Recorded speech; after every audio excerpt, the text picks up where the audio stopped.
जय हिंद दोस्तों, कैसे हैं आप सब। उम्मीद करता हूं कि आप सब स्वस्थ और मस्त होंगे। तो चलिए आज के क्लास में हम लोग हिस्ट्री में एक इम्पोर्टेंट सेक्शन को हम लोग स्टार्ट करने वाले हैं। वो है आपका चोल प्रशासन, जो काफी इम्पोर्टेंट है। यानी चोल साम्राज्य का सबसे इम्पोर्टेंट हम लोग है ना, यानी चोल साम्राज्य का सबसे इम्पोर्टेंट सेक्शन देखें तो ये आपका है चोल प्रशासन ही है। तो चोल प्रशासन को बहुत बारीकी से समझिएगा और ध्यान दीजिएगा, तो ये भी आपका कंसेप्ट क्लियर होगा। यानी चोल साम्राज्य का सबसे बड़ा आपका कोई इम्पोर्टेंट चीज है तो ये चोल का प्रशासन ही है। तो चलिए हम लोग स्टार्ट करते हैं चोल एडमिनिस्ट्रेशन।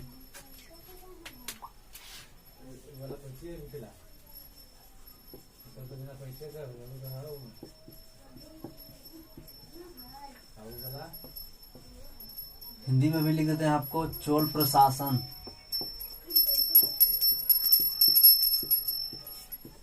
हेलो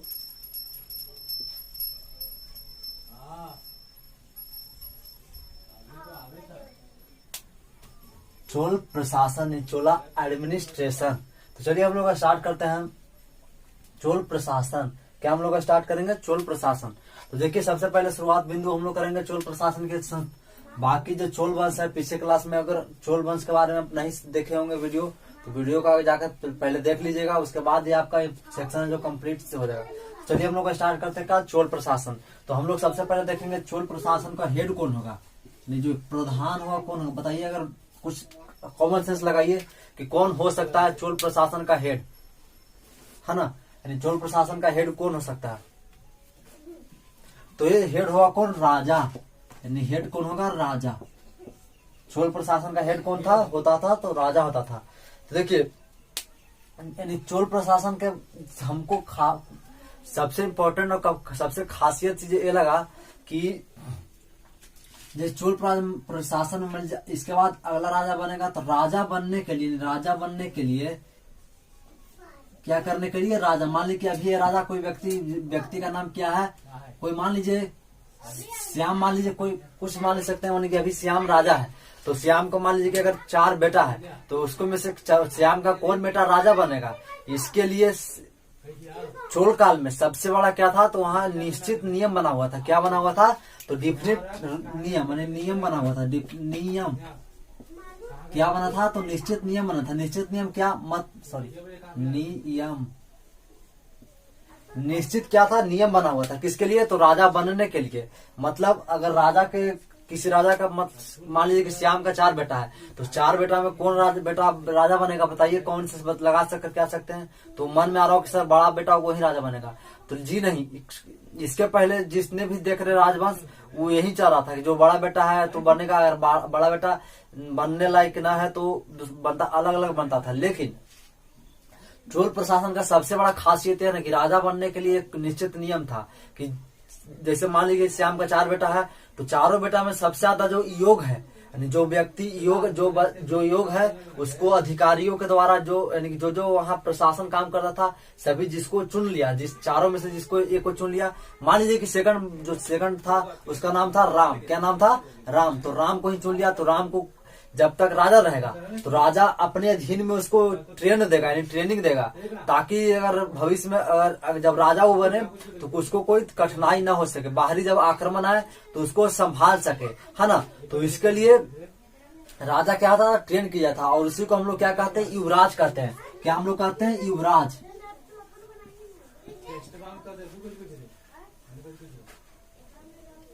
क्या कहते हैं हम लोग, युवराज। मतलब इसको ट्रेनिंग दिया जाता था। अगर जो श्याम मर जाए तो श्याम के बाद अगला राजा कौन बनेगा, उसका बेटा राम, यानी 2nd नंबर का था। वो जरूरी नहीं कि 2nd नंबर, मतलब जो योग रहेगा। और साथ ही जो अधिकारियों के द्वारा और प्रशासनिक गतिविधियों के द्वारा जिसको चयन किया गया, मतलब चुनाव किया गया, यानी चारों में से जिसको चुना गया हो, वही व्यक्ति युवराज कहलाएगा। और उसको जब तक राजा रहेगा, जब तक उसको मतलब जब राजा रह गया तो उसको ट्रेनिंग दिया जाएगा, जब तक यानी राजा के अधीन में कार्य करना होगा। जब वो राजा की मृत्यु हो जाएगी तो वही व्यक्ति राजा कहलाएगा। तो ये सब चीजें है जो काफी इम्पोर्टेंट है। मतलब इससे आपको क्या लगता है कि इस नियम बनने से क्या कुछ फायदा हो सकता है, बताइए।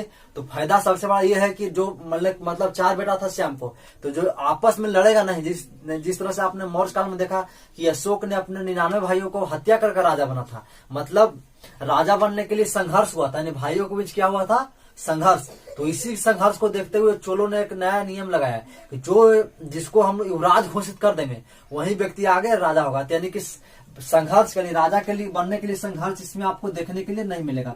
यानी राजपाट के लिए संघर्ष देखने को लिए मिलेगा जी नहीं। संघर्ष देखने के, जिस तरह से अशोक ने अपने 99 भाइयों को मारकर राजा बना था, है ना।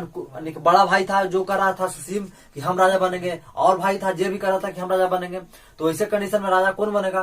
तो इसी के लिए चोलों ने एक नया सिस्टम लाया कि निश्चित नियम, मतलब डिफिनिट रहेगा कि यही जो युवराज होगा वही राजा रहेगा, और युवराज का चयन अधिकारियों के द्वारा और प्रमुख गतिविधियों, मतलब जो सिस्टम वहां काम करता था उसी के द्वारा चुनाव किया जाता था कि 4 में से कौन सबसे ज्यादा योग्य है, कौन प्रशासन को चला सकता है, तो उसी व्यक्ति को युवराज कहलाएगा, और युवराज ही मतलब आगे जाकर राजा बनेगा।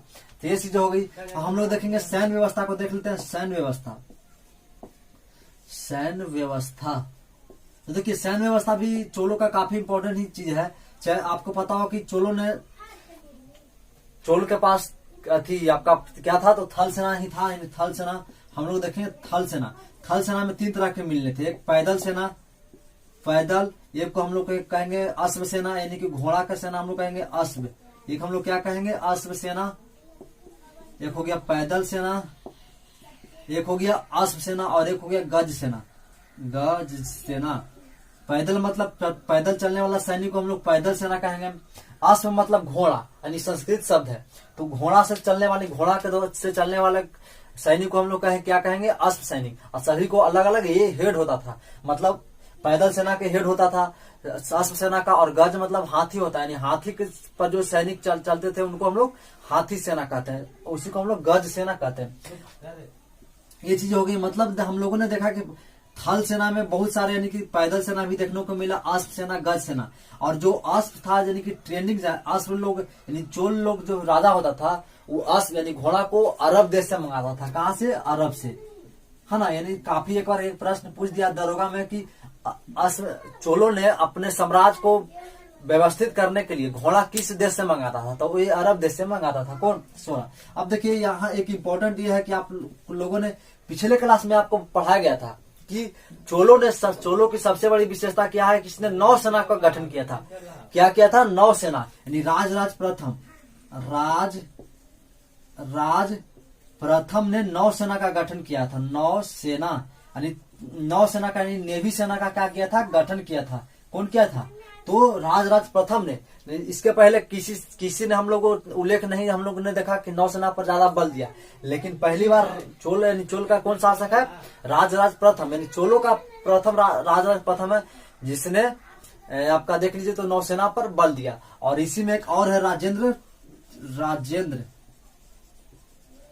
प्रथम, या हम लोग राजेंद्र चोल भी कह सकते हैं। इसने इस सेना को खूब सुदृढ़ किया, मतलब नौसेना पर काफी विकास किया, है ना। किसने किया? तो राजेंद्र प्रथम या राजेंद्र चोल। तो यहाँ तक तो पिछले चीज है, इस बिंदु को हम लोगों ने पिछले पढ़ लिया था।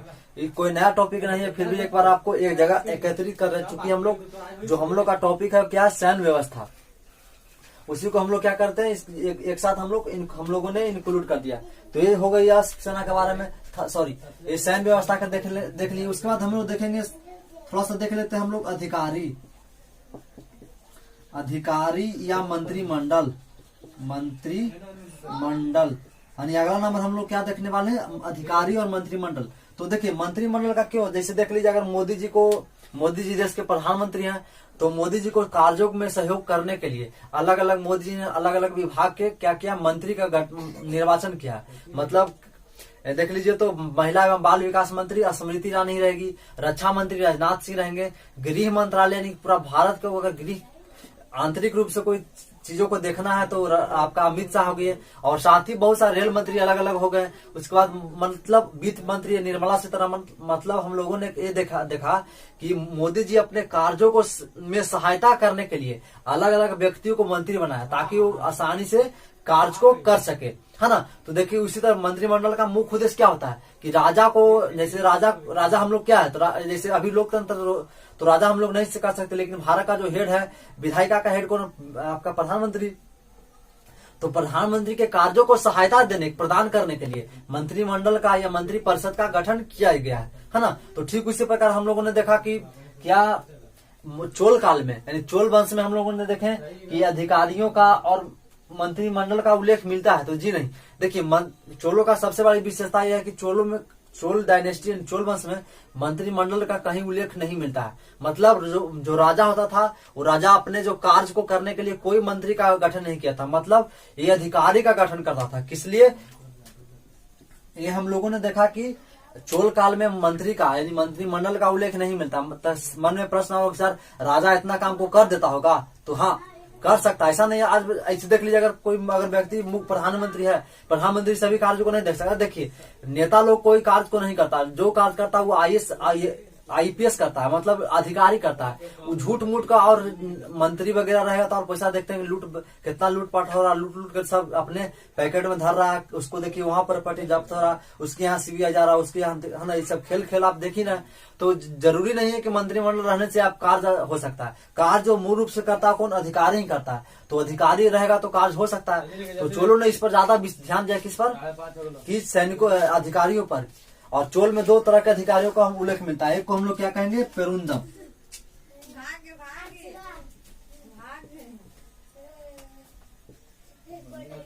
और एक को हम लोग कहेंगे सेरुंदम।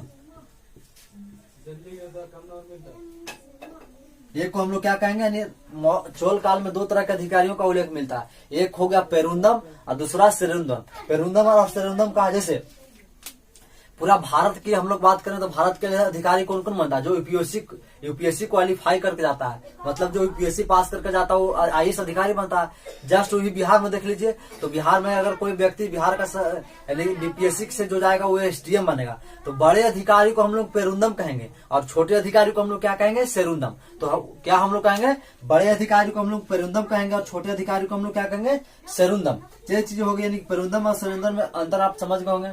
अब हम लोग देखें अगला नंबर, हम लोग आप बात करें तो प्रशासन की इकाई की बात करते हैं हम लोग। प्रशासन है ना, कैसा इनको प्रशासन की इकाई। प्रशासन की इकाई के हम लोग सबसे पहले देख लेते साम्राज्य, पहले लिख लेते हैं, उसके बाद आपको बताएंगे वो बेहतर रहेगा। साम्राज्य के बाद देखेंगे वलनाडु,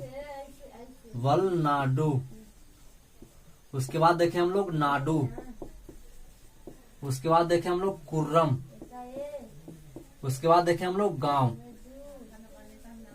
ये सब चीजें चोल काल का किसे प्रशासन की इकाई है। मोल काल में जो राजा जहां शासन करता था, यानी राजा, जैसे हम लोग देखें पूरा भारत को हम लोग क्या कहते हैं? यानी देश कहते हैं। तो भारत साम्राज्य का जो राजा कौन है? मोदी जी। तो ठीक उसी प्रकार है हम लोग, यानी देश के रूप में कौन इस तरह से कार्य कर रहा है?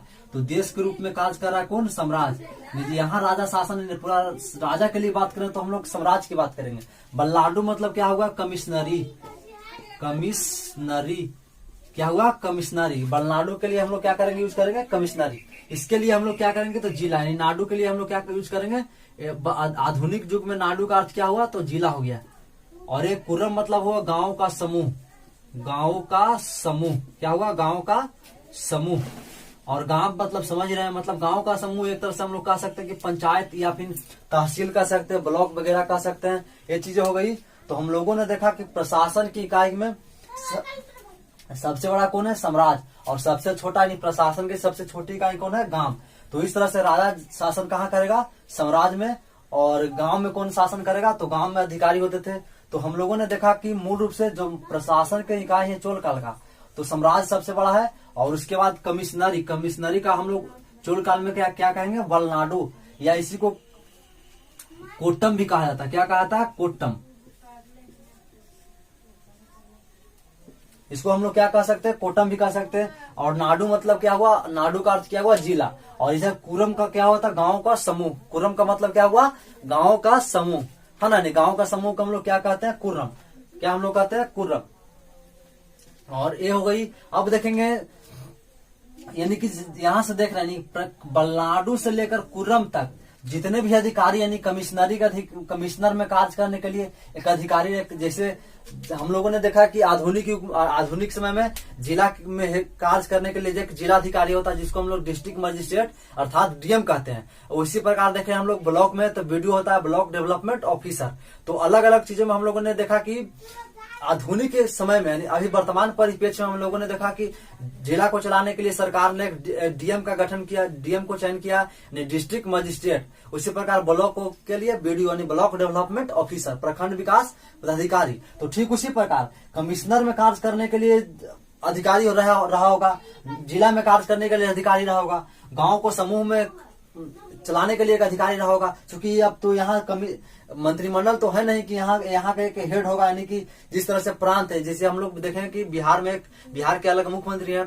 बिहार जैसे भारत के लिए देखें, हम लोगों ने देखा कि भारत का पूरा भारत में हम लोग प्रशासन के लिए मोदी जी हैं। उसके बाद अलग अलग राज्य का गठन किया गया, चयन किया गया, उसमें बिहार के मुख्यमंत्री हो गए। मतलब कार्यों को सहायता करने के लिए जो भारत में है उस सत्ता का विकेंद्रीकरण और केंद्रीकरण का स्वरूप देखने के लिए मिलता है। केंद्रीकरण का स्वरूप है कि केंद्रीकरण में आप क्या कर सकते हैं कि मोदी जी की जहां जहां यानी कि संघ सूची या संवर्ती सूची में वो हासिल कर सकते हैं, मतलब अपना हस्तक्षेप कर सकते हैं। और राज सूची में भी कौन करेगा? राज। तो ये खैर पॉलिटी का हो गया, पॉलिटी के सेक्शन में ये चीजें पढ़िएगा। तो यानी कि जो राजा होता था वो राजा बलनाडु से लेकर कुर्रम तक अपने यानी स्वयं अधिकारी का नियुक्त करता था। क्या किसका? अधिकारी का। स्वयं क्या करता था? तो अधिकारी का नियुक्त करता था। तो इससे आप क्या लगा सकते हैं कि चोल काल का प्रशासन कैसा था? तो ये क्या था? केंद्रीयकृत यानी सेंट्रलाइजेशन था। केंद्रीय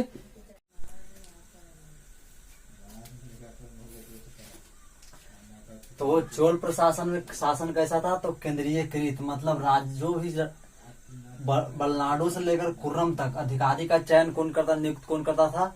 तो राजा के द्वारा होता था। बाकी आप ये देख रहे हैं ग्राम पंच यानी ग्राम। तो यही जो चोल प्रशासन देख रहे हैं, चोल प्रशासन की सबसे बड़ी विशेषता है ग्रामीण प्रशासन। तो ग्रामीण प्रशासन क्या है? अभी तुरंत जस्ट हम लोग देख लेते हैं। ग्रामीण प्रशासन, ग्रामीण प्रशासन देखिए, जो राजा होता था, राजा यानी चोल प्रशासन का सबसे इम्पोर्टेंट पॉइंट और जीएस ये है, चोल साम्राज्य में दो विशेषता पूछेगा कि चोल साम्राज्य का पहला विशेषता इसने नौसेना का शुरुआत किया, नौसेना का तैयार किया था। दूसरा है इसका ग्रामीण प्रशासन बहुत सुदृढ़ था, मतलब इतना विकास था कि आज भी अगर ग्रामीण पंचायत व्यवस्था जो देख रहे हैं ये चोलों का ही देन है। यानी चोलों ने क्या किया था कि बलनाडु से लेकर कुर्रम तक अधिकारी का नियुक्त करता था। मतलब यहाँ इसको देखभाल करने के लिए क्या करता था? तो अधिकारी का नियुक्त करता था। लेकिन गांव में जो गांव स्तर का देखभाल करने के लिए, गांव को देखभाल करने के लिए जो चोल साम्राज्य था इसमें स्थानीय स्वायत्तता दी गई थी। मतलब स्थानीय स्वायत्तता।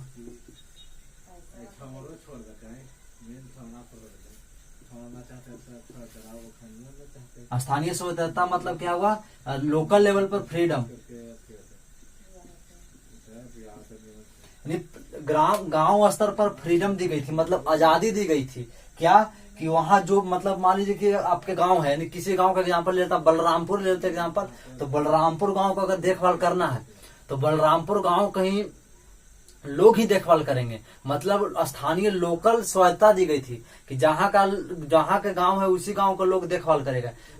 उसका देखभाल तो आपको मन में आ रहा हो तो कौन लोग देखभाल? तो गांव के बहुत सारे लोग रहते हैं तो सभी देखभाल करेंगे? नहीं, इसके लिए चुनाव होता था। कि क्या होता था? चुनाव। और चुनाव पर जो चुनी जाती थे उसी के आधार पर। तो हम लोगों ने देखा कि चोल प्रशासन में ग्रामीण प्रशासन के लिए स्थानीय स्वायत्तता दी गई थी। मतलब ग्रामीण लोकल लेवल पर क्या फ्रीडम, आजादी दी गई थी, जिसको हम लोग स्थानीय स्वशासन भी कह सकते हैं। मतलब लोकल लेवल पर शासन चलाने के लिए स्थानीय स्वायत्तता दी गई थी। तो स्थानीय स्वायत्तता दी गई थी, मतलब अगर गांव को देखभाल करने के लिए ग्राम सभा और समिति द्वारा देखभाल किया जाता था। यानी गांव का देखभाल ग्राम सभा और समिति द्वारा किया जाता था। गांव सभा, ग्राम का देखभाल किसके द्वारा की जाती थी? तो ग्राम सभा और समिति। अब हम लोग देखेंगे जो ग्राम सभा देख रहे हैं, ग्राम सभा में यानी ब्राह्मणों के लिए आरक्षण की व्यवस्था थी। ब्राह्मण ब्रह्मदेव भूमि है, ब्रह्म भूमि है, जिसको ब्राह्मणों को दान में दी गई भूमि को उसको देखभाल करने के लिए वहां का जो देखभाल करेगा वो ब्राह्मणों के द्वारा ही देखभाल करेगा। तो ब्राह्मणों को जहाँ ब्राह्मणों के ग्राम सभा को हम लोग ग्राम सभा कहते हैं। क्या कहते हैं हम लोग? सभा। और ब्राह्मणों को समिति को हम लोग क्या कहते हैं? यानी ब्राह्मणों को समिति को हम लोग वारियम कहते हैं, वारियम। लेकिन अगर जनसाधारण मतलब सभी लोग शामिल हो सकते हैं। जनसाधारण के लिए सभा, ग्राम सभा को हम लोग क्या कहते हैं? उर कहते हैं। ग्राम सभा को हम लोग क्या कहते हैं? उर। और समिति को हम लोग क्या कहते हैं? गन्नम। तो ये हम लोगों ने देखा कि ब्राह्मणों के लिए आरक्षण की व्यवस्था थी। क्या? जहाँ ब्रह्मदेव भूमि, मतलब ब्राह्मणों को दान में दी गई भूमि को हम लोग ब्रह्मदेव भूमि कहते हैं। तो उस लेवल पर वहां को जो शासन कौन चलाएगा? तो ब्राह्मणों के द्वारा। और ब्राह्मणों को ग्राम सभा को हम लोग सभा के द्वारा संबोधित किया गया, सभा कहते हैं। और ब्राह्मणों को समिति को हम लोग बरियम कहते हैं। ठीक उसी प्रकार जनसाधारण मतलब सभी आम लोग, मतलब ब्राह्मण को छोड़कर जिसने सभी लोग के ग्राम सभा को हम लोग ऊर कहते हैं। और इसमें देखें तो समिति को हम लोग गन्नम कहते हैं। अब यहाँ से देखें हम लोग कि ग्राम सभा में, ग्राम सभा का जो सदस्य होता था उसका चयन नियुक्ति कैसे किया जाता था? ग्राम सभा का चुनाव, यानी कि कौन कौन लोग ग्राम सभा का सदस्य बन सकता है ना। ग्राम सभा का सदस्य यानी गांव को देखभाल करने के लिए किसके द्वारा की जाती थी? तो ग्राम सभा। तो ग्राम सभा का सदस्य कौन कौन लोग शामिल हो सकता था? तो इसके लिए चुनाव होता था, यानी लोकल लेवल पर चुनाव। अब चुनाव कैसे? मान लीजिए कि ये गांव है, ये क्या है? और गांव है। इस गांव को देखभाल करने के लिए मतलब मान लीजिए कि 4 समिति का चयन, मतलब 4 सीट ही खाली है। क्या है? 4 सीट। तो 4 सीट का चुनाव, जो जिसको लग रहा है कि हम भी गांव को देखभाल करेंगे, तो यहाँ मान लीजिए कि 4 गो सीट को भरना है और 25 को क्या आ गया? 25 लोगों ने कहा कि हम भी देखभाल करेंगे। तो यहाँ तो 4 लोगों को भरना है, तो 25 को मतलब छांटना है कितना? 4 लोगों को। तो इसके लिए लॉटरी प्रणाली का चयन किया गया था। क्या किया था? लॉटरी। मतलब एक बर्तन ली जाती थी और 15 व्यक्तियों को, सभी व्यक्तियों को एक पर्चा में नाम दिया जाता था। यानी सभी व्यक्तियों को नाम देकर इस घड़ा में डाल दिया जाता था। और एक छोटे बच्चा को, 1 से 2 साल के बच्चा को इसी बर्तन में से 4 लोगों को निकाला जाता। मतलब 4 सीट खाली है तो 4 लोगों को यहाँ से पर्ची निकालने के लिए बोला जाता था। और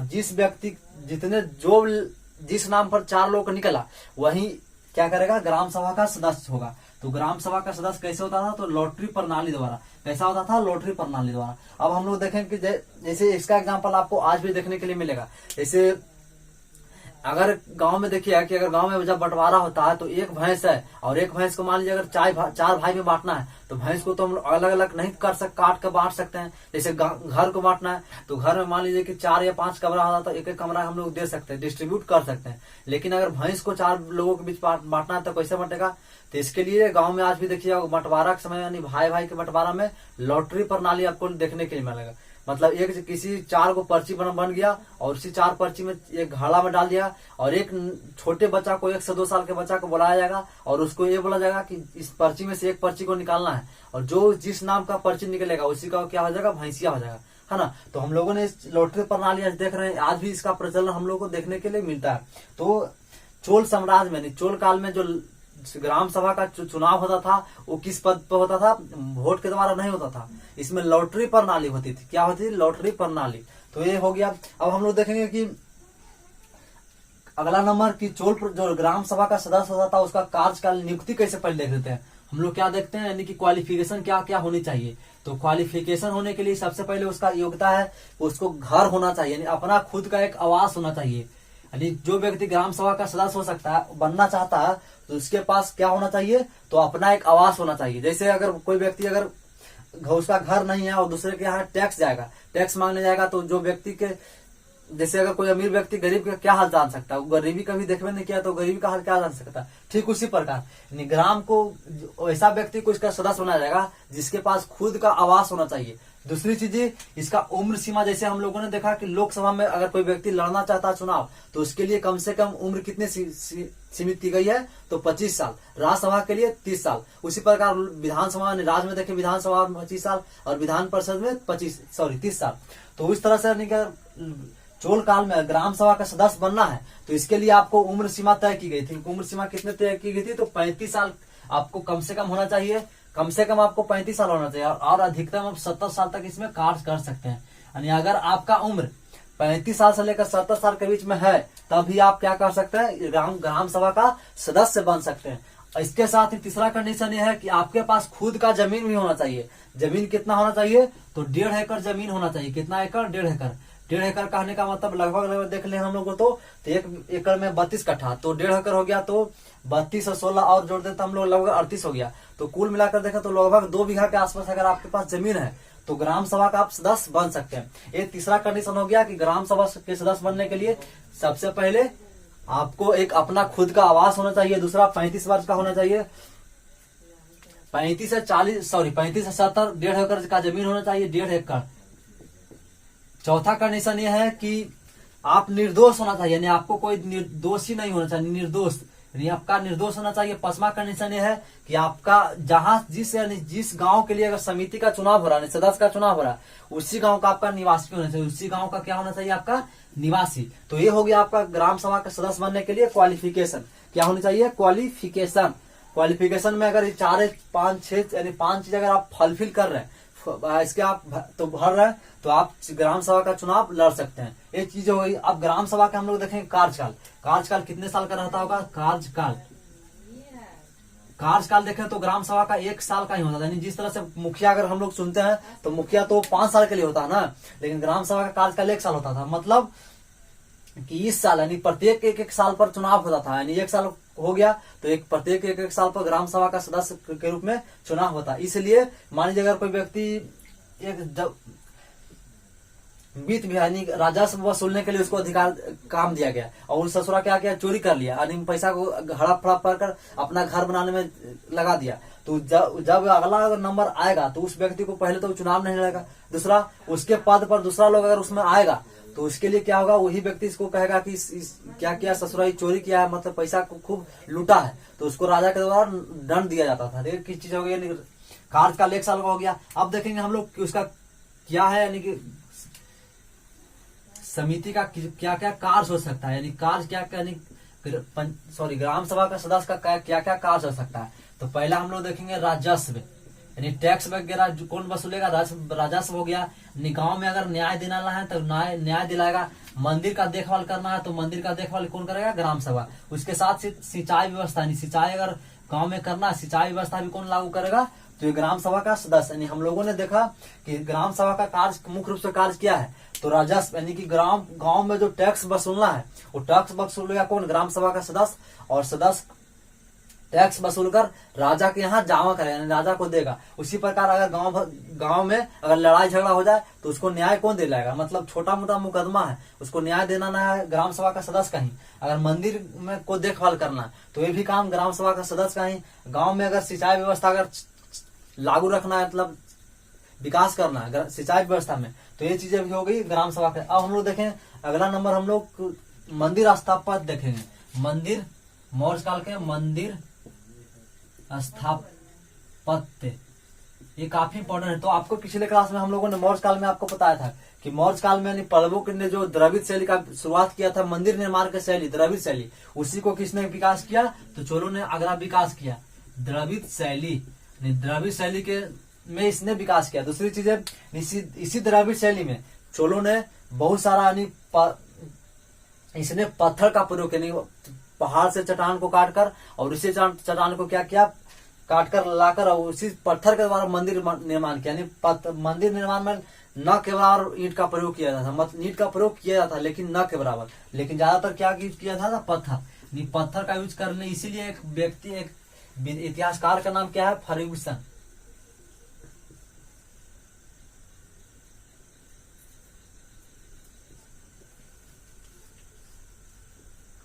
फर्ग्यूसन उनका नाम है ना। और इसी ने क्या, जो इतिहासकार है, इन्होंने चोलों के बारे में कहा था कि चोल राक्षस की तरह सोचते हैं और जौहरिया की तरह तराशते हैं। मतलब इन लोगों को जैसे पत्थर वगैरह का काम कौन करेगा, तो राक्षस ही करेगा। तो इसीलिए फर्ग्यूसन ने क्या कहा कि चोलों का जो स्वरूप है वो राक्षस के जैसा, मतलब राक्षस के जैसा ये लोग सोचते हैं और जौहरियों की तरह तराशते हैं। तो ये चीज हो गई। इसने देखा नहीं, चोल काल में एक बहुत बड़ा एक और विशेषता यह है कि इसने शिव का तांडव नृत्य, यानी शिव का जो तांडव, इसके शिव के बहुत सारे आपने नृत्य देखा होगा, इस तरह से ध्यान के मुद्रा में देखा होगा। तो तांडव नृत्य, शिव का तांडव नृत्य, जिसको हम लोग नटराज का कहते हैं, नटराज का मूर्ति भी किसने बनवाया था, तो चोलों के द्वारा ही बनाया गया था। किसने बनवाया था, चोलों के द्वारा ही नटराज का मूर्ति को बनाया गया था। ये हो गई। बहुत सारे नहीं कि चोलों का स्थापना में हम लोग देखें तो चोलों ने बहुत सारा योगदान किया किसके क्षेत्र में, स्थापत्य के क्षेत्र में। चोलों के जो मंदिर, यानी चोल जो बनाते थे उसका मंदिर के बड़े बड़े प्रवेश द्वार, यानी बड़े बड़े प्रवेश द्वार, उसी प्रवेश द्वार को हम लोग क्या कहते हैं, गोपुरम। और मंडप का निर्माण किया। मंडप मतलब जहाँ लोग बैठने के लिए, उसी मंदिर के प्रांगण में मंडप यानी लोगों को बैठने के लिए मंडप की व्यवस्था की गई थी। तो यही हो गया आपका चोल प्रशासन मुख्य रूप से। तो इसको लिखाने की जरूरत नहीं, इसको हम टेलीग्राम पर जो पीडीएफ वो आपको अटैच कर देंगे, तो वहां से आप उसको या तो पीडीएफ निकलवा लीजिएगा या उसको लिख सकते हैं। तो चलिए, यही आपका हो गया चोल प्रशासन। अगर वीडियो अच्छा पसंद लग आए तो लाइक कीजिएगा, चैनल पर नए चैनल को सब्सक्राइब कीजिएगा। हम लोग फिर मिलेंगे नए टॉपिक और नए क्लास के साथ। तब तक के लिए जय हिंद, वंदे मातरम।